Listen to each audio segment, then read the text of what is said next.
വാർത്തകളിലേക്ക് കടക്കുമ്പോൾ ഇന്ധനവിലയുമായി ബന്ധപ്പെട്ട വാർത്തയിലേക്ക് തന്നെയാണ് കടക്കുന്നത്. നമുക്കറിയാം 12 ദിവസത്തിനിടെ കൂട്ടിയത് 8 രൂപയാണ്. അപ്പോൾ കോഴിക്കോട് നിന്ന് വർഷ ഗിരീഷാണ് വാർത്തയുടെ വിവരങ്ങൾ പങ്കുവയ്ക്കാൻ ചേരുന്നത്. വർഷ, നമുക്കറിയാം ജനങ്ങളുടെ കൈ പൊള്ളിക്കുന്ന രീതിയിലുള്ള ഇന്ധന വില വർധനവാണ് അത്രത്തോളം ജനങ്ങളെ പ്രതിസന്ധിയിലാക്കുന്ന ഒരു സാഹചര്യം. എന്താണ് ജനങ്ങൾ ഇതുമായി ബന്ധപ്പെട്ട് പറയുന്നത്?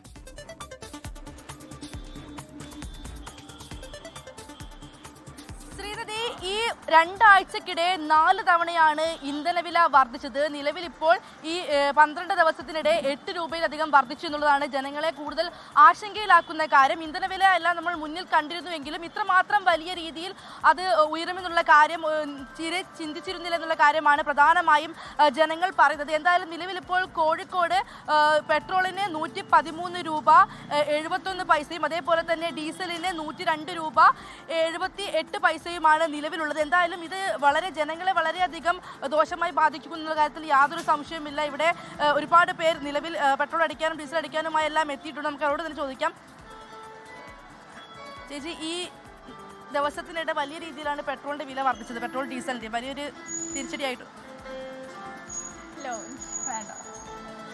അതാണ് വലിയ രീതി ആളുകൾക്ക് പ്രതികരിക്കാൻ തന്നെ മടിയാണ്. കാരണം പ്രതികരിച്ചിട്ട് കാര്യമില്ല എന്നുള്ളതാണ് പറയുന്നത്. ഇതിലൊരു മാറ്റം ഉണ്ടാകുമോ എന്നുള്ളതാണ് പ്രധാനമായും ഇവരുടെ ചോദ്യം. എന്തായാലും നിരവധി പേർ ഇവിടെ എത്തിയിട്ടുണ്ട് പെട്രോൾ അടിക്കാൻ വേണ്ടിയിട്ട്. കാരണം വണ്ടി ഓടിക്കണമെങ്കിൽ പെട്രോൾ അടിക്കുക അല്ലാതെ ഡീസൽ അടിക്കുക അല്ലാതെ വേറെ നിവർത്തിയില്ല.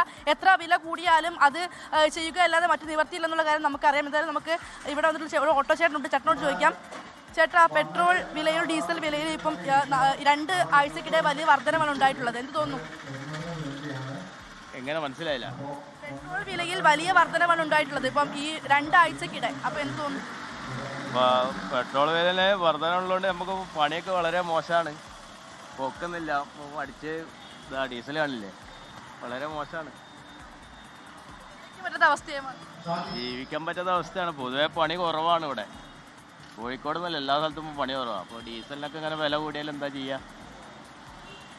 ശരി, ജനജീവിതം ദുസ്സഹമാകുന്ന ഒരു കാഴ്ച. ജനങ്ങൾ അത്രത്തോളം പ്രതിസന്ധി നേരിടുന്നു. ജോലിയെ പോലും ബാധിക്കുന്ന തരത്തിലുള്ള പ്രതികരണമാണ് ലഭിക്കുന്നത്. വർഷ ഗിരീഷാണ് കോഴിക്കോട് നിന്ന് ചേർന്നത്.